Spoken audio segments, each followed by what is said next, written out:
అందరికీ నమస్కారం. ఆంధ్రప్రదేశ్ ప్రభుత్వం వద్ద ఉన్న రిపోర్టుల ఆధారంగా చేసుకుని ఏపీ సీఎం చంద్రబాబు గారు తిరుమల లడ్డు తయారీలో వాడే నెయ్యిలో కల్తీ జరిగిందని, అందులో జంతు కొవ్వు కలిసిందని చెప్పడంతో మొదలైన కల్తీ లడ్డు అంశం కల్తీని దాటి కోర్టులను దాటి ఇప్పుడు పూర్తిగా రాజకీయ అంశంగా మారింది.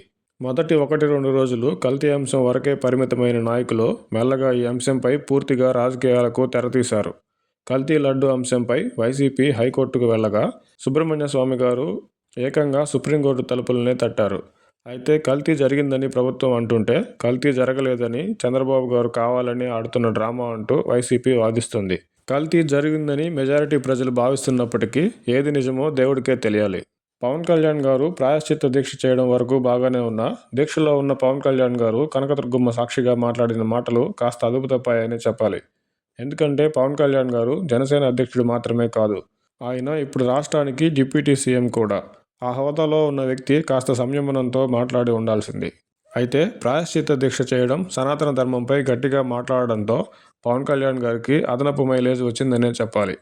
కల్తీ నెయ్యి అంశంలో జగన్ గారితో సహా ఇతర వైసీపీ నేతల మాటలు పెద్దగా ప్రజల్లోకి వెళ్ళకపోగా, కొందరు వైసీపీ నేతలు లడ్డు కల్తీ అంశంపై అడ్డదిడ్డంగా మాట్లాడడం, మరికొందరు పవన్ కళ్యాణ్ గారిని, ఆయన కుటుంబ సభ్యులను వ్యక్తిగతంగా విమర్శించడం వైసీపీకి మేలు చేయకపోగా నష్టం చేస్తున్నాయి. కల్తీ నెయ్యి అంశంలో రాజకీయంగా జరుగుతున్న నష్టాన్ని ఆలస్యంగా తెలుసుకున్న వైసీపీ కూటమి పాపాలను కడగడానికి అంటూ రాష్ట్రంలోని అన్ని దేవాలయాల్లో పూజలు చేయాలని వైసీపీ శ్రేణులకు పిలుపిచ్చింది. ఇందులో భాగంగా జగన్ గారు తిరుమల వెళ్లి పూజలు చేస్తారని వైసీపీ ప్రకటించింది. డిక్లరేషన్ రచ్చ అలా ఉండగానే జగన్ గారి తిరుమల యాత్ర ఆసక్తిగా మారింది.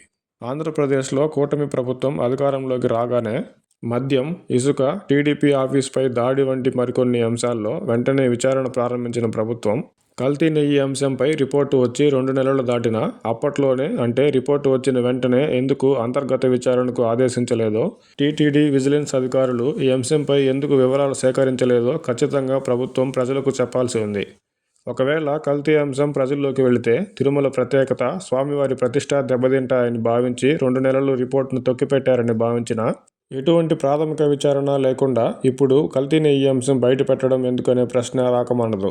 తిరుమలకు చేరిన నెయ్యి కల్తీ జరిగిందని రిపోర్టు వచ్చిన వెంటనే అంతర్గత విచారణకు ఆదేశించి, సంబంధించిన టెండర్ ప్రక్రియలో భాగమైన వారిని, తప్పు చేసిన టీటీడీ అధికారులను, ఇంకా ఎవరైనా బోర్డు సభ్యులను, రాజకీయ నేతలు, ఈవో, చైర్మన్ల పాత్ర ఇందులో ఉందా లేదా అనే అంశాలపై ప్రాథమిక వివరాలు సేకరించిన అనంతరం రిపోర్టును బయటపెట్టి కల్తీకి బాధ్యులను చూపిస్తూ ఈ కల్తీ విషయాన్ని ప్రజలకు చెప్పి ఉంటే బాగుండేది.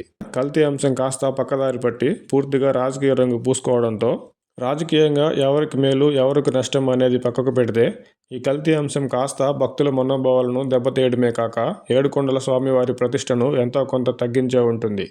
ఇప్పటికైనా కల్తీ చుట్టూ రాజకీయాలను మానుకొని విచారణపై దృష్టి పెట్టి నిజానిజాలను ప్రజల ముందు ఉంచి, ఒకవేళ కల్తీ నిజమే అయితే అందుకు బాధ్యులను శిక్షించి ఈ వివాదానికి వీలైనంత త్వరగా ముగింపు పలకాలి.